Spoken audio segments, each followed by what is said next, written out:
E agora a gente vai para um lugar onde a gente vai falar um pouquinho sobre o petróleo, né? Sobre o petróleo, sobre o ouro, sobre a riqueza, né? A verdadeira riqueza do mercado da recorrência. E você sabe qual é?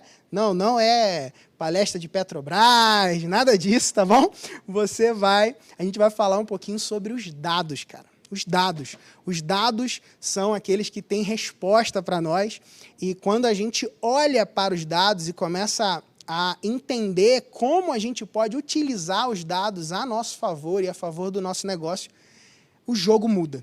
Então, eu quero que você se prepare para esse tempo agora, para essa sessão, porque é uma sessão capaz de mudar o teu jogo, porque você vai começar a enxergar qual que é a realidade do mercado das assinaturas, né? Porque é muito fácil, né? A Vind chegar e falar, a recorrência é a melhor coisa que tem, né? Eu chego aqui, né, que trabalho há vários anos com recorrência, e falar, pô, a recorrência é o melhor modelo de negócio do mundo. Beleza. Agora, me traga dados sobre isso, né?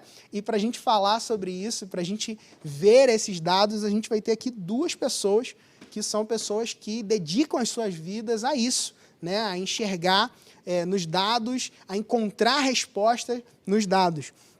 Um deles é o Daniel Silvestre, né, aqui da Vind, diretor de receita, né, na Vind, e o Oscar Petezoni também vai estar aqui com a gente, né, e o Daniel está aqui nos nossos estúdios, então, cara... Fala, Pedrão. Tá contigo, e aí, beleza, mano? Tá mano? Contigo. Quero Valeu. ver essa história dos dados aí, cara. Vai dar a resposta? Vamos, aqui a gente está para isso, né, cara? Então, a gente veio aqui para falar sobre isso. Agora, de improvisação aqui, vamos mudar o nome dessa palestra? Em vez de falar sobre dados da recorrência, vamos falar sobre insights da recorrência? Insights da recorrência, gostei. Acho que é esse o propósito, né? Porque no final das contas a gente está querendo tirar ideias que transformem os negócios, né, Pedrão? Perfeito. A gente não quer só olhar dados por dados. Eu sempre falo que, uma brincadeira séria, mas dados por dados não fala nada. Legal. Se a gente não olhar para ele lá com uma pergunta, tentando responder alguma coisa que gere insight, que gere uma tomada de decisão mais assertiva, cara, é só mais um planilhão cheio de informação que ninguém entende. Excelente. Então, vamos atrás dos insights que vai ser muito mais proveitoso. Perfeito. Então, vamos embora. Tá contigo aí, mano. Beleza, mano. Obrigado, valeu aí. Um abraço. E eu vou chamar o Oscar aí também, né? O Oscar já está com a gente aí, vai dividir comigo aí esse palco aí para a gente falar sobre esse mundo aí dos insights, trazer o máximo possível de ideias para compartilhar com o pessoal, todo mundo que está assistindo a gente, e entender, né, como a união dessas duas coisas poderosíssimas, né, como o Pedrão falou ali, a gente está falando muito sobre, ultimamente, petróleo, né, os dados são o novo petróleo, então está todo mundo nessa corrida absurda para ter mais informação e insight que gere essa tomada de decisão, né? Então, só que junto com isso tem o poder da recorrência também, que é a principal defesa, né, do que a Vind traz para o mercado, que é como a gente pode usar realmente a recorrência para potencializar negócios, para potencializar modelos de negócio que sejam sustentáveis e passem, inclusive, né, Oscar, por esses momentos que a gente está vivendo aqui de crise, de pandemia, e acho que com esses dados que a gente vai com esses insights que a gente vai trazer aí das pesquisas que foram feitas tanto pela Vind quanto pela Visa, a gente vai poder elucidar um pouquinho de como é forte de fato, né? E não é só uma percepção, com dados mesmo, com informação, a gente vai mostrar para o pessoal como a recorrência realmente pode ajudar e impactar positivamente os negócios. Mas queria ouvir um pouquinho de você, se apresenta aí, por favor, Oscar, para todo mundo te conhecer e a gente trocar uma ideia aqui. Legal, querido, muito obrigado, é um prazer estar aqui com vocês, falando de temas tão interessantes, né? Quando a gente fala de dados, de informação, de insights, de recorrência, né? Eu sou Oscar Petezoni, eu sou diretor executivo aqui da Visa Consulting Analytics, um braço de negócio da Visa globalmente. Eu represento esse braço aqui, eu sou responsável aqui no Brasil. E você colocou aí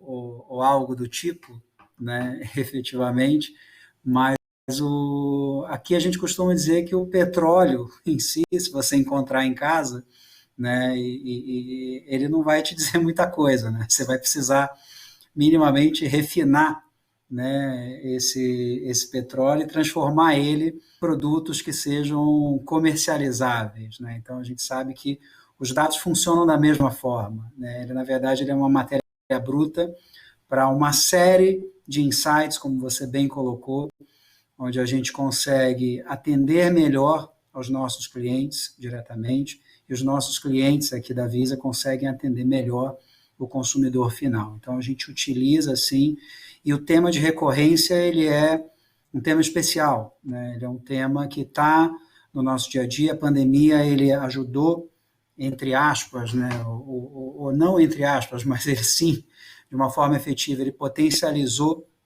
esse tipo de mercado, esse tipo de situação, e aqui na Visa a gente gosta muito do trabalho de recorrência, né? Para a gente, as transações recorrentes, elas são importantes, né? Elas são fundamentais e elas demonstram cada vez mais, quando você tem esse nível de recorrência, né? Um trabalho de fidelização do cliente. Então, o desafio ele é muito grande. Quando a gente fala da economia de recorrência, de trabalhar dados como recorrência, aqui a gente tem um ponto que a gente costuma sempre comentar, que é: nunca foi tão bom você ser um consumidor nos dias de hoje, porém nunca foi tão complexo você atender a esse consumidor, né? Ele se relaciona com você de diferentes canais, de diferentes formas, e trazem com isso diferentes insights e diferentes dados. Então, nossa missão aqui, quando a gente fala da estrutura de consulta e analytics da Visa no Brasil, é você efetivamente conseguir transformar isso em insights, né, em empoderamento nas decisões dos nossos clientes. É isso aí, né, Oscar? A gente, aqui na Vind, a gente também tem muito dessa visão, né? Empoderamento, né? Quando a gente está falando de tomada de decisão, e principalmente decisões que impactam muito o negócio, né? Tem decisões, principalmente ali, quando a gente está falando de estágios mais iniciais do negócio, que ele está começando a nascer, algumas decisões dessas podem ser bem impactantes e muitas vezes até fechar o negócio, né? Então, é importante que a gente esteja bem empoderado mesmo para responder as principais dúvidas que a gente tem e ser mais assertivo, né? No final das contas, é para isso que de fato servem os dados, né? Nada mais do que a gente ser mais assertivo na tomada de decisão e evitar o máximo possível dos riscos que a gente tem ali quando a gente for tomar qualquer tipo de ação, né? Para falar um pouquinho sobre esse contexto, né, de juntar esses dados, esse tema de dados com a recorrência, a gente vai puxar um pouco do que as duas empresas fizeram, né? Tanto a Vind quanto a Visa construíram recentemente duas pesquisas aí, cada uma de um ponto de vista, mas que ambas têm bastante relação uma com a outra, e a gente pode comentar um pouquinho, né, desse impacto que essas pesquisas elas trouxeram para a comunidade da recorrência mesmo, e trazer um pouco desses insights que a gente conseguiu coletar ali e compartilhar um pouquinho com todo mundo, né? Não sei se você está vendo já aí também, né, Oscar? A gente começou com essas pesquisas aí, né, do ponto de vista do assinante, né? Porque quando a gente fala ali de dados sobre o movimento de assinaturas, a gente já tem bastante informação do modelo B2B, né? E dados internos, de quanto a gente transaciona, quais segmentos e tudo mais. Mas e a outra ponta, né? E o assinante que está do outro lado, o consumidor, como é que está esse comportamento dele, né? Poucos dados a gente tem no mercado sobre isso. E aí, uma das iniciativas da Vind foi tentar descobrir um pouco de como está esse comportamento do outro lado, da outra ponta ali do movimento de assinaturas. Vocês foram nessa linha também aí de construir essa pesquisa da Visa de assinantes? Quais foram os objetivos quando vocês foram trabalhar em cima dessa pesquisa? Perfeito. Na verdade, assim, a gente construiu esse estudo, vamos dizer assim, né? A gente chama ele de economia de recorrência, e dentro do nosso trabalho, né, como a gente é uma empresa de tecnologia e de pagamentos diretamente, todo esse trabalho de assinaturas, ele envolve diretamente a assinatura de um serviço, né, diretamente. Então, a gente, nas nossas estimativas aqui, avaliando todo o transacional que você tem nesse mercado, né, a gente chegou aí a valores, né, pensando em América Latina, em algo próximo de 500 bilhões de dólares de oportunidades. né? O que a gente está falando aí é consumo, né, direto em serviços de assinatura. Que, na sua maioria, quando a gente olha, né, serviços de assinatura, né, a gente tem como o grande viés aí de trabalho os próprios streamings, né, que acaba sendo muito mais comum, né?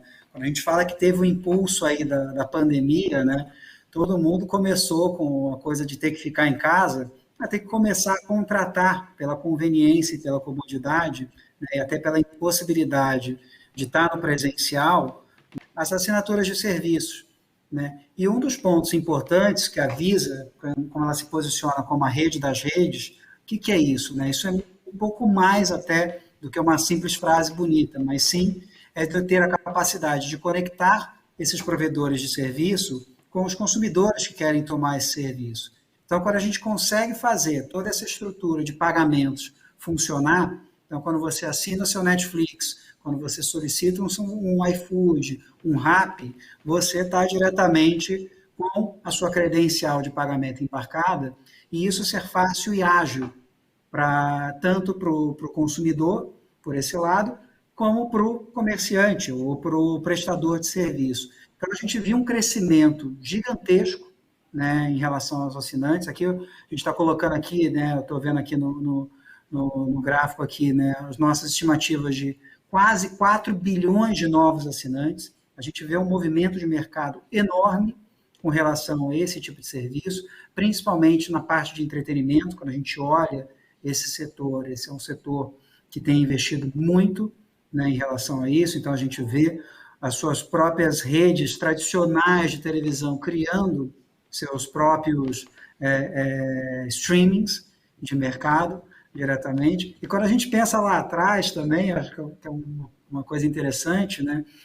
Por exemplo, se a gente pegar um caso do Netflix, né, que lá atrás ofereceu, né, para a própria Blockbuster, que era o grande, né, player daquele segmento, e naquele momento aquilo não necessariamente aconteceu, né, ou teve a visão efetiva, né, não se pensava que um serviço de recorrência como esse, né, ou um consumo por uso, tomaria uma proporção tão grande. Então, é um mercado que é fenomenal, é um mercado que vai crescer cada vez mais, e a gente tem uma aposta muito forte nesse mercado, principalmente como um provedor de serviços, para fazer essa conexão, fazer essa transação acontecer, esse pagamento ocorrer de forma segura e ágil.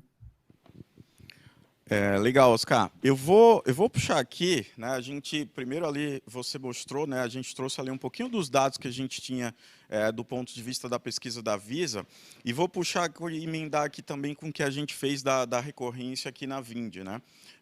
Eu não sei você, né? O nosso objetivo aqui era entender um pouquinho do comportamento do consumidor do outro lado, e até a gente, né, se surpreendeu com algumas respostas ali, alguns insights que a gente trouxe da pergunta. Depois eu vou emendar uma pergunta para você, se é o quanto você sabe, quantas assinaturas você tem aí na tua conta física mesmo, né? Mas se vocês pegarem bem esses dados que a gente trouxe aqui da pesquisa, né, pelo menos 69% das pessoas, dos respondentes ali, falaram que gastam pelo menos R$100 nas assinaturas. Mas um dado curioso, né, uma coisa curiosa que a gente obteve lá na pesquisa, é de que a maioria das vezes as pessoas elas nem sabiam exatamente o quanto elas gastavam. Elas iam ter, peraí, deixa eu calcular aqui, deixa eu ir ver exatamente quanto eu gasto, e aí sim elas acabavam descobrindo e até tomavam alguns sustos. Eu, particularmente, também tive sustos, né, pessoalmente. Descobri que eu tenho 4 streams, né, como você estava comentando ali sobre a Netflix, e todos eles aí fazendo a mesma coisa, né? Tipo, não é um para streaming, eu tenho 4 para streaming, e isso obviamente acaba passando despercebido um pouco, né, pelas pessoas de modo geral. E eu acho que um dos pontos dessa pesquisa, tanto a da Vind quanto a da Visa, vem para falar um pouco de como o comportamento do consumidor mudou ao longo do tempo, né? Nas palestras anteriores aí, né, que a gente viu, estava muito falando sobre essa mudança dessa propriedade, sair da propriedade para passar para a economia do acesso, muito mais de ter a disponibilidade de acessar alguma coisa do que ter a propriedade daquela coisa propriamente dita, né? Eu acho que mudou muito o perfil do consumidor ao longo dos anos.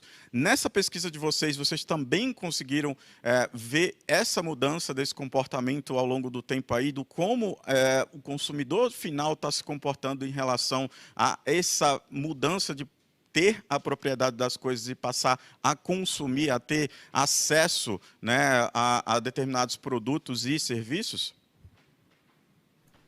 Sim, na verdade, assim, a gente aqui na Visa, a gente tem acesso a tudo que é transacional, né? Então, o que a gente olhou, né, nessa pesquisa são fatos, né? O quanto que as pessoas começaram a transacionar através de meios eletrônicos de pagamento, né, nos serviços de assinatura, né? Uma das conclusões que a gente obteve, né, com tudo que a gente fez é que o entretenimento, de um modo geral, ele lidera tudo isso. Então, como você bem colocou aí, ou comentou em relação aos diferentes streamings que você tem um outro mercado super importante e relevante, que é o mercado de games, diretamente, que também foi outro mercado que a gente viu crescer exponencialmente em relação ao tipo de serviço assinado, né? Os streamings de música também, diretamente, a gente enxergou aí um crescimento enorme em relação a isso.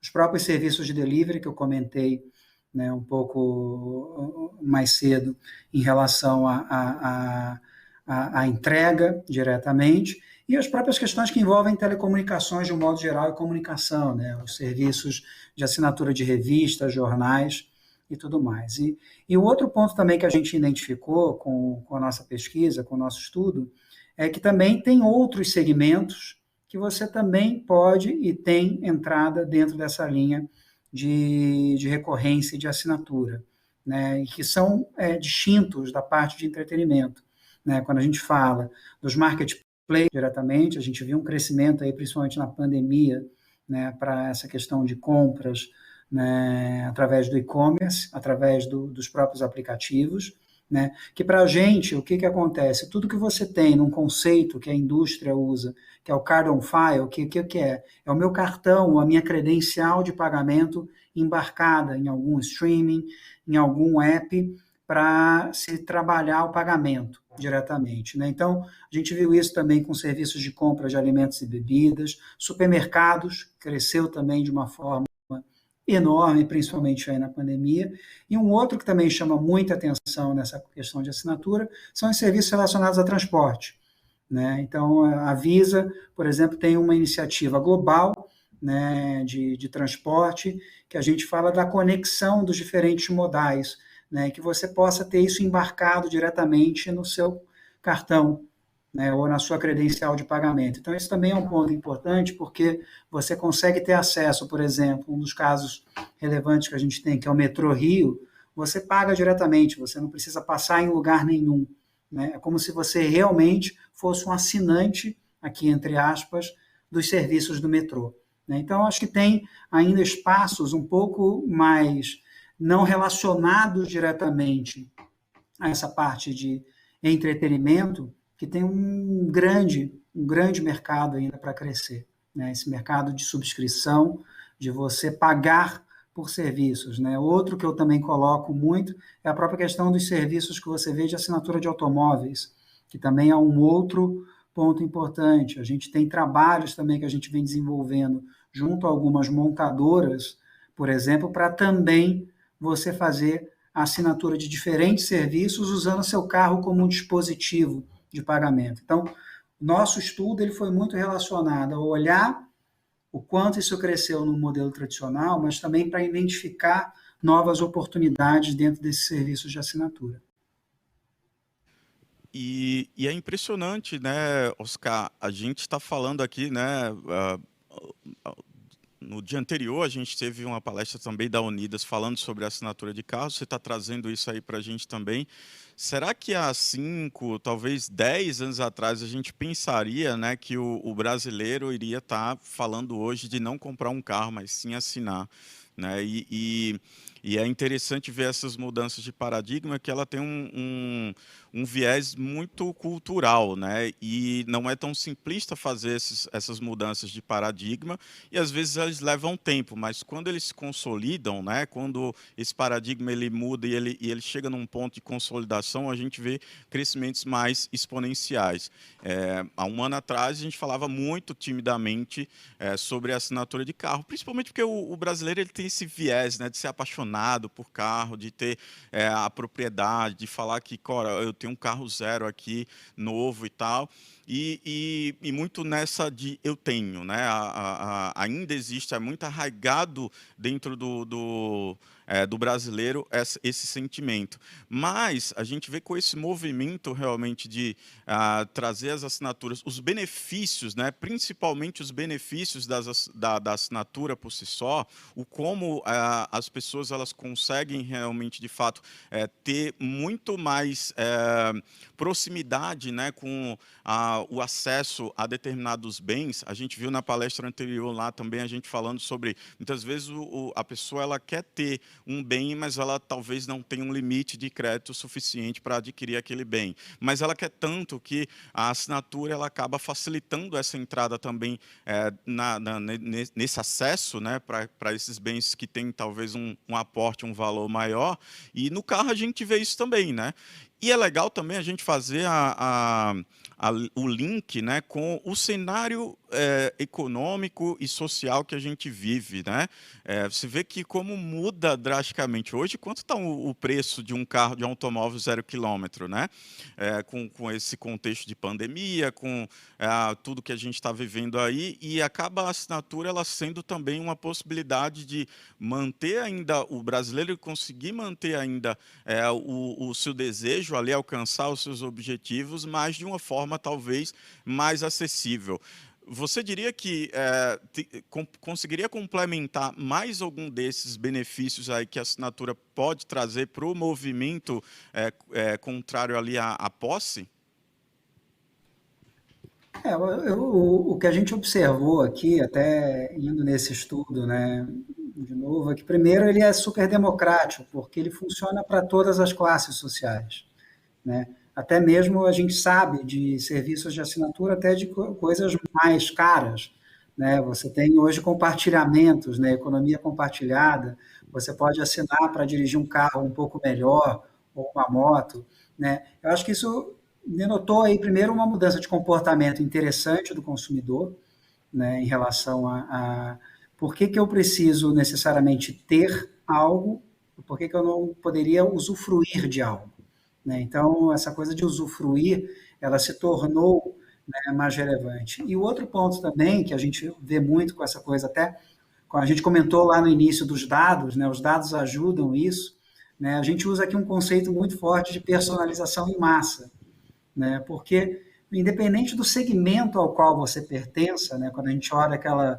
antigo modelo de segmentação por classe social ou renda, efetivamente, isso ficou um pouco no passado, né? E quando a gente olha esses serviços de assinatura diretamente, né, você tem empresas que você faz uma assinatura de, eu quero morar durante 3 meses em Salvador, né? Antigamente eu precisaria de toda uma complexidade para pensar nisso, e hoje é algo mais simples de ser feito, né? Então, tem toda uma questão de facilidade. Eu acho que com a entrada da pandemia, isso ajudou a potencializar, porque vários comerciantes e também o consumidor teve que se adaptar a essa nova realidade.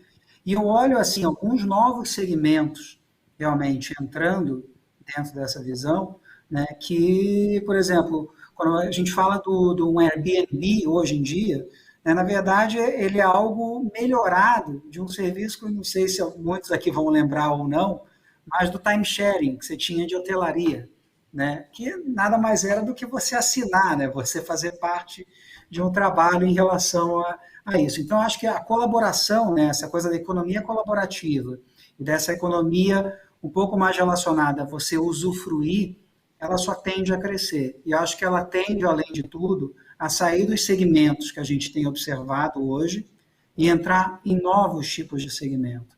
né? Você começar a trabalhar essa recorrência e a prestação de serviço, né, de coisas que antes eram imobilizadas e que passam a se tornar um serviço, né? A gente, se entrar lá atrás também, ou uma coisa não tão recente, quando a gente fala até da indústria de tecnologia, né? Do software as a service, né? O conceito que se usa, quer dizer, tudo isso já veio trazendo, né, essa mudança comportamental nas pessoas. Então, a tendência para mim é que isso cresça cada vez mais. Para a gente, como Visa, quando a gente olha esse crescimento, a gente cada vez mais faz parte disso, porque a gente entende, né, ao final, que o que a gente trabalha é conexão, né? Eu conectar uma ponta que quer comprar um serviço com a ponta que quer vender o serviço. Então, isso para a gente é muito poderoso, né, e é como a gente gosta de atuar. Então, isso daí enxerga esse mercado crescendo assim exponencialmente. Legal.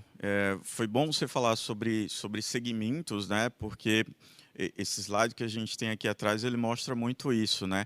O quão a recorrência ela pode ser aplicada em vários segmentos, né? Então, você tem desde aí contas de consumo, de telefone, água, energia, até os serviços de streaming, como a gente estava falando, e agora mais assinatura de carros, né? Então, percebe-se que realmente tem muito espaço, principalmente quando a gente está falando ali da indústria de serviço como um todo, né? Tudo que for serviço, ele acaba tendo uma relação direta com a recorrência e os negócios eles podem realmente, de fato, implementar, né? Dificilmente você vai ter algum tipo de serviço, né, que ele não seja aplicável para esse modelo de recorrência. Se a gente puder passar o próximo slide aí também, tem alguns dados interessantes que esses que vocês estão vendo aí da lateral direita que estão mais grifados aí com as cores, são os segmentos que estão dentro da pesquisa, mas eles também estão aqui dentro da Vind, né? E se vocês perceberem, aí eu queria levantar, né,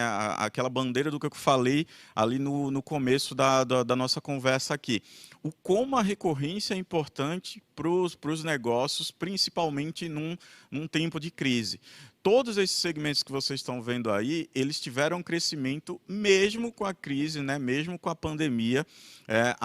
Aqui dentro da Vind, então não são dados estimados, são dados reais, de fato, de segmentos que sofreram menos, muito menos, e pelo contrário, conseguiram surfar uma onda de digitalização do oferecimento desses serviços para a população como um todo e obtiveram sucesso de alguma forma, né? Então, a boa parte, a grande maioria, na verdade, aí teve um crescimento de acima de 50%, né, de todos esses segmentos. Você pegar um crescimento de 50% num momento de crise, onde o país realmente está mais debilitado, a economia não estava crescendo, pelo contrário, estava diminuindo.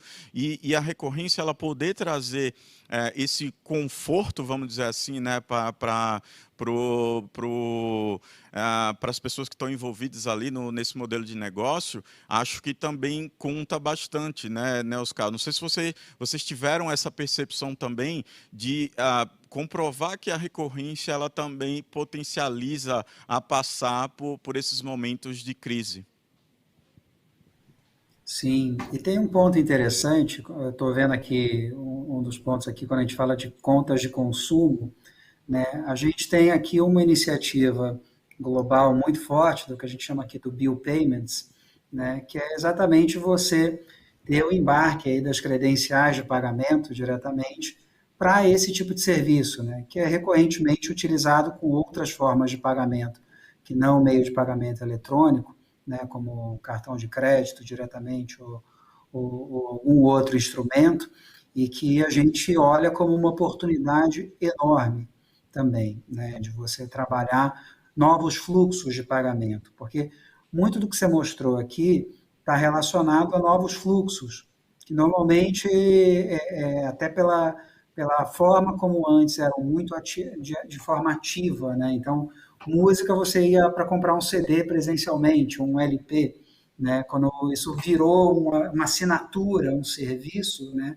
Você precisava também, de alguma forma, fazer com que o pagamento fosse algo sem atrito, né? Fosse algo simples e rápido, né? Então, o nosso desafio está sempre relacionado a essa linha. Então, alguns novos fluxos ou alguns novos segmentos que entraram nessa linha da digitalização, né, de você trabalhar o canal online como um canal também prioritário para essas empresas, o que a gente fez foi estar lado a lado, para construir toda essa experiência, porque a experiência que você precisa ter aqui, ela tem que ser uma experiência melhor do que o que você tem de uma forma tradicional, né? Então, o nosso desafio sempre foi um pouco nessa linha, de como é que eu proporciono uma experiência, não só de pagamento, porque pagamento ele é um pedaço dessa experiência, né? Então, a gente se alia realmente junto a essas empresas, né, como uma empresa B2B2C que a gente se posiciona, para gerar realmente toda essa experiência, esse valor que tem dentro desses segmentos que você bem colocou aqui, né, de uma forma que funcione bem, né? E a gente vê e enxerga as empresas preocupadas cada vez mais com isso, e com razão, e a gente vê o consumidor cada vez mais familiarizado, né? Eu tenho duas filhas, eu tenho uma filha de 11 anos e uma de 8. Elas usam esses serviços com uma maestria, né? Porque já são nativas disso, né? Então, é interessante a gente ver como realmente existe um mercado para isso, independe, na minha visão, diretamente da forma como a classe ali está segmentada. Eu acho que os modelos anteriores, eles não são mais aplicáveis quando a gente fala, né, dos diferentes públicos, né, porque, sim, as pessoas querem ser atendidas de uma forma individual, elas têm que entender que aquilo ali está preparado para ela. Por mais que a gente tenha que atingir uma massa maior dentro desse grupo, o serviço de assinatura ele vai muito nessa linha, né? Quando você assina algo, né, você está dando uma oportunidade para a empresa de, ó, eu vou recorrentemente me relacionar com você. Então, eu preciso que a nossa relação recorrentemente seja excepcional. Ela não tem que ser mais boa, ela tem que ser excepcional.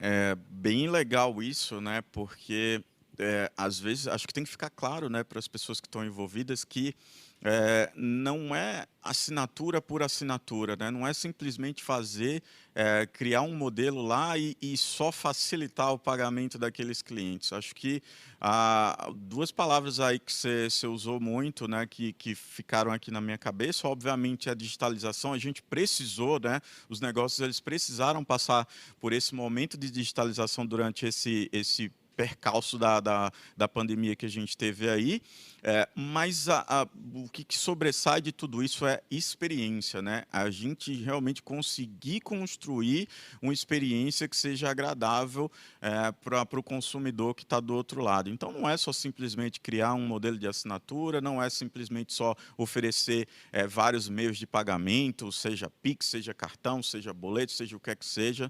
O pagamento por si só ele é apenas uma commodity, né? Mas o que a gente tem que pensar no fundo é qual a experiência que a gente está trazendo para esse consumidor final e também para a outra ponta, né, que são os negócios, são os empreendedores. Então, acho que o papel da Visa, o papel da Vindi, que são esse meio de campo entre quem quer vender e quem quer comprar, é justamente proporcionar uma experiência que seja agradável e que facilite, que faça com que essa ponta final do consumidor queira manter esse relacionamento, né? Porque não adianta você criar uma assinatura, um clube de assinatura, mas a experiência ela não ser legal e você começa a sofrer com o pesadelo dos modelos de recorrência, que é o churn, né? Que é o cancelamento dessas assinaturas. Então, não adianta só ter o modelo por si só, a gente tem que prover uma experiência que seja agradável para que esse modelo ele seja sustentável e os consumidores realmente queiram manter esse relacionamento por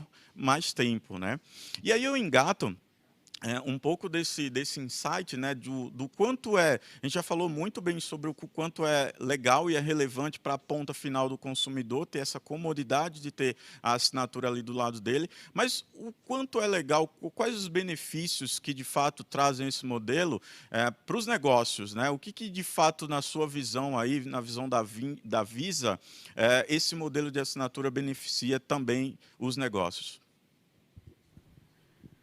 Tem um ponto que é interessante, até a gente no nosso estudo tem um chart que a gente criou, que a gente olha a experiência de um dia da pessoa utilizando todos esses serviços, né? Ou como que isso está presente no dia a dia das pessoas, né? E os serviços de assinatura, eles proporcionam algo valiosíssimo para essas empresas, de um modo geral, que é a informação, né? E a informação transacional, a informação de fato, né?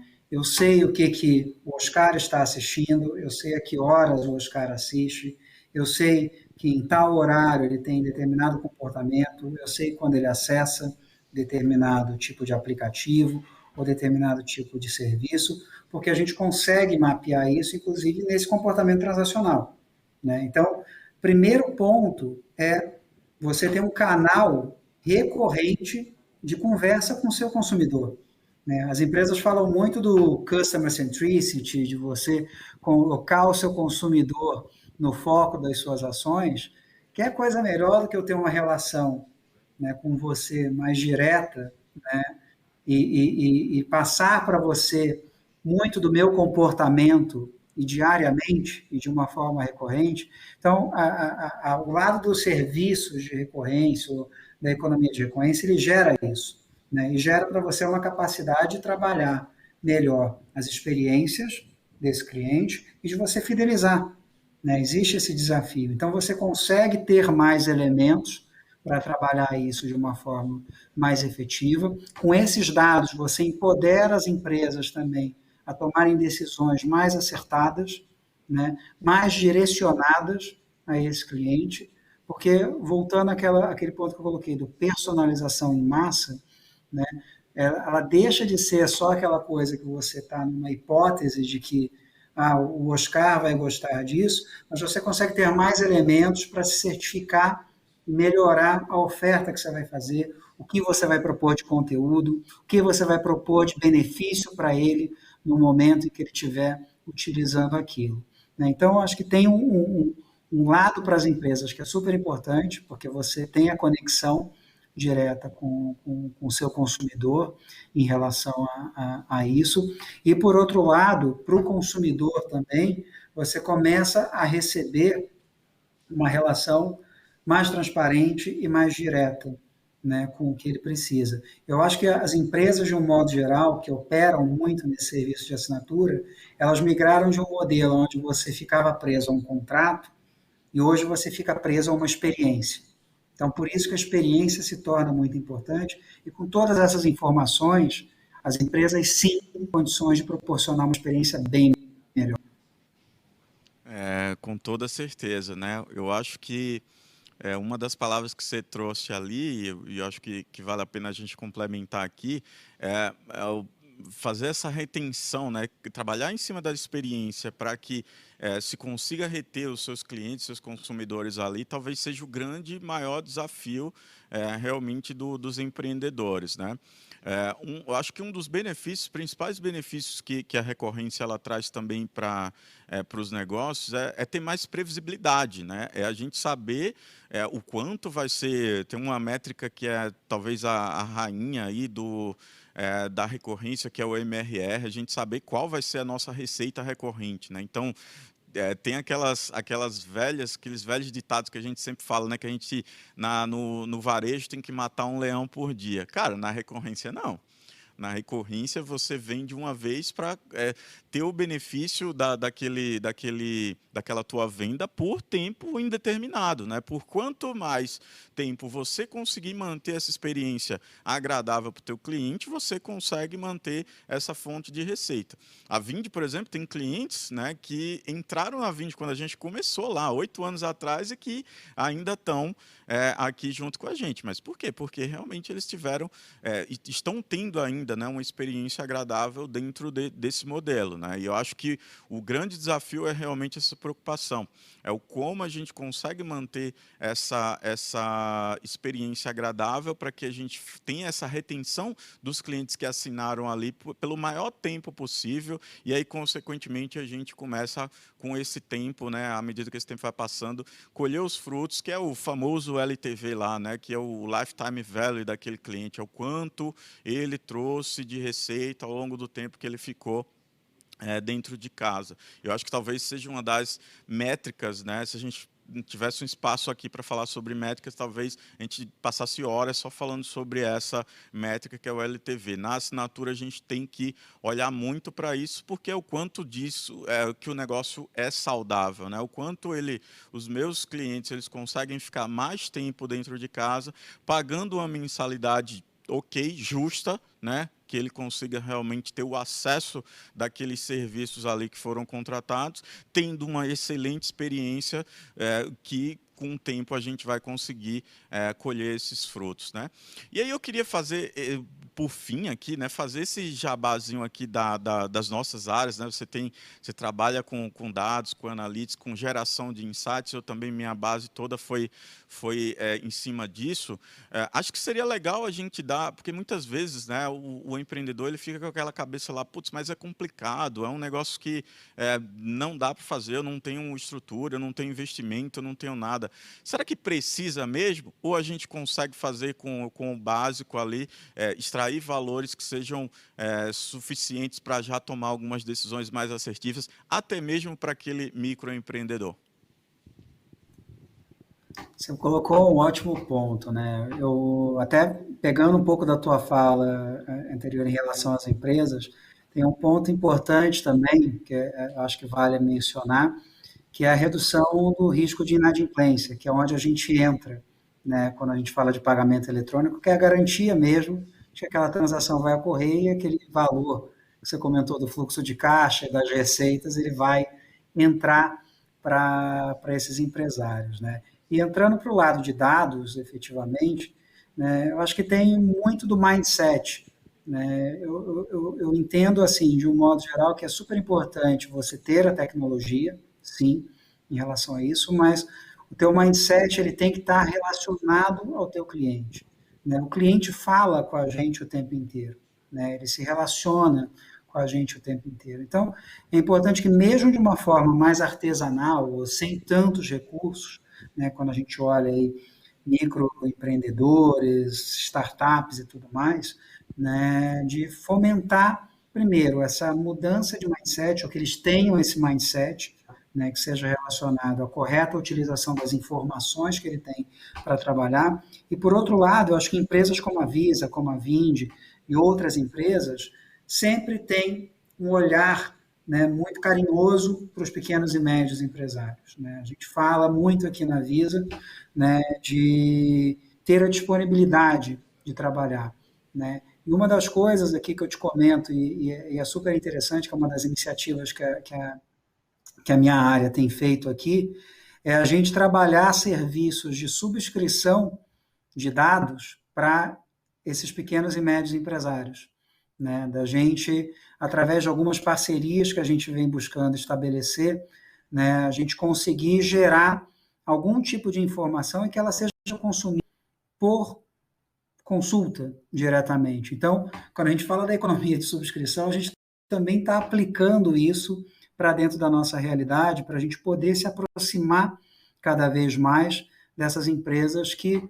porventura, ou enfim, por uma visão ainda antiga, que entendam que, não, a Visa é uma empresa muito grande, não está acessível a mim. Sim, ela está acessível, a gente vai através de parceiros, a gente trabalha com empresas, startups, fintechs, e a gente cria um ecossistema que a gente possa favorecer a entrada desses negócios no mundo digital, né, e principalmente que a gente possa ajudá-los a prosperar, né? Então, tem um trabalho muito forte disso.